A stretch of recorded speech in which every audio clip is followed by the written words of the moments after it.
Want a cube, plane, or monkey? Shift plus A is your gateway.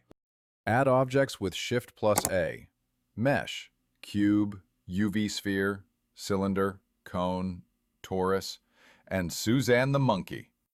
Immediately after adding, don't click elsewhere. Look bottom left for Adjust Last Operation to change segments, radius, or depth. To delete an object, select it and press X or Delete. Selection Basics. Blender uses left-click to select by default and right-click for context menus. For multi-select, use Shift plus left-click.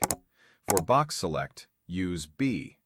Circle select, use C. Pro tip: Alt plus A deselects everything quickly.